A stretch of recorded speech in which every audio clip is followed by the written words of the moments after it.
Hello, and welcome to the Prepared School Psych Podcast, a space dedicated to equipping and empowering all who champion the success of students with diverse needs. I'm your host, Jenny Ponzuric.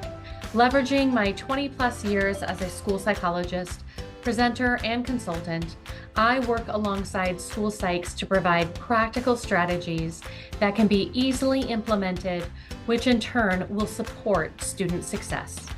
Here, we'll delve into the practical and theoretical, welcoming voices from all corners of the field, seasoned school psychologists, experienced educators, dedicated family members, and visionary leaders. Together, we'll explore evidence-based approaches, tackle real-world challenges, and uncover fresh perspectives to help each child reach their full potential. Whether you're a school psych seeking new tools, a teacher searching for effective strategies, or a special education director eager to support your groups, this podcast is your resource for insightful conversations, actionable advice, and a supportive community. So tune in, get prepared, and join us as we ignite a revolution in student support, equipping educators with the tools and knowledge to build brighter futures for every child. Hey everyone, Jenny Ponzuric here, back for another episode, and again with another listener question. Now, this question came in, and I don't know about all of you listening, but this has definitely happened to me as well. The question has to do with when you are completing a reevaluation for a student. How would you explain when it appears that the cognitive scores have declined?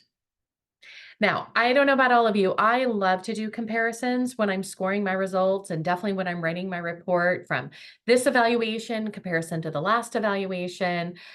Now, we often try to look for improvements in our evaluation results, right? So we would hope that we see some improvement in academic scores and maybe even some of our processing scores that we can have an impact on, such as orthographic or phonemic awareness. But how do we explain when we have scores that are declining? So I wanted to share with you 3 considerations that I go through when I have this situation.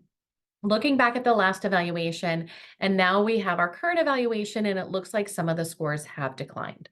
So my first consideration is that of development. So when we think about all the different processing skills that exist out there, some processing skills develop early and can kind of plateau, if that's the right term I want to use here. For example, for many students, we focus our instructional time on phonemic awareness, and those skills like early and elementary, and in theory, those skills just kind of develop during that time.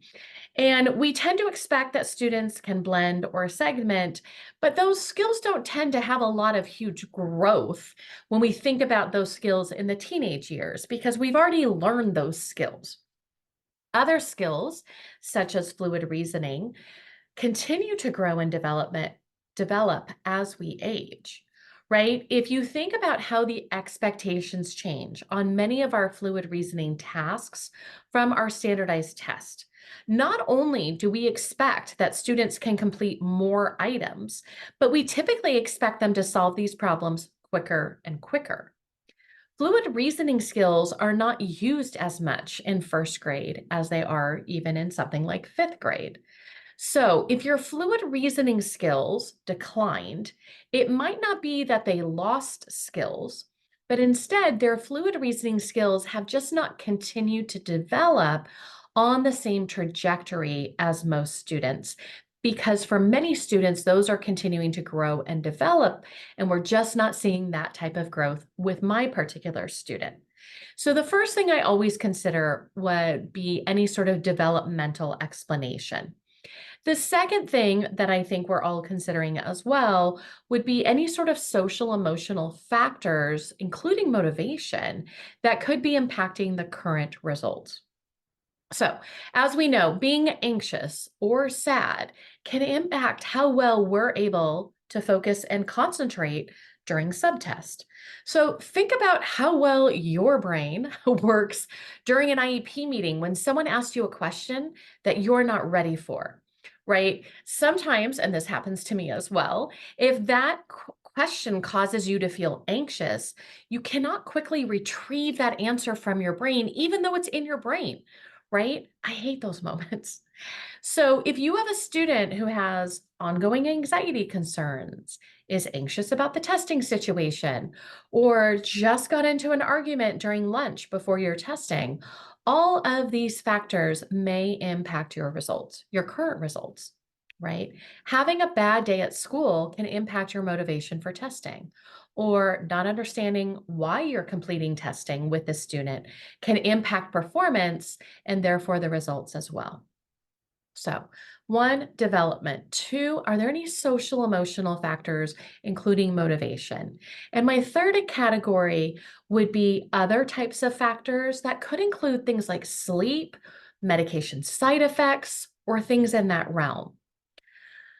As we all know, we have students who are spending time on their phones rather than going to bed on time. We have students who may be on medications or are using substances that can all have an impact on performance during standardized testing. Think about how great your brain works after the best night of sleep versus how your brain works after a night of insomnia, right? How often do you ask your students about sleep when you're meeting with them during your evaluation process? Do you do a quick check-in before asking the first question on the test during each of your sessions? Are you aware of any medications the student is taking and any possible side effects? For example, antidepressants can impact concentration. Even asthma medications can cause a student to be less focused and more fidgety. So, when in doubt, ask some questions after you've scored your results. I like to ask my students sometimes scaling questions, such as on a scale from 1 to 10, how much effort did you put into our testing session today? Why did you give that type of effort? Right? If you haven't already checked in with parents, you may want to do a quick phone call, ask questions about how sleep is going, any other factors that could be useful in interpreting your current results. Now, you might need to do some additional testing, you might not. That's going to depend on the answers that you're finding. However, any of this input from students, parents, possibly the teachers or other staff members who know what's going on with the student, all of this input can be invaluable context for you interpreting all of these results across multiple data sources. So I hope this was useful for you. If you have any questions that you want me to address in future episodes, head over to my website. On my podcast page, you will find a link to submit topic ideas. Thanks for listening, and I will talk with you all soon. Bye for now. That concludes another episode of the Prepared School Psych podcast, and I hope today's discussion left you feeling not just informed, but empowered to take action. Remember, every conversation we have, every resource we share, and every student we champion builds a bridge toward a more inclusive and effective learning landscape. So tune in, share your voice, and join us as we build a collective force for impactful change. Head over to my website at jennyponzuric.com to join our vibrant community of school psychologists in the Prepared School Psych community. Together, let's keep learning, keep growing, and most importantly, keep making a difference. One student, one solution, one empowered educator at a time.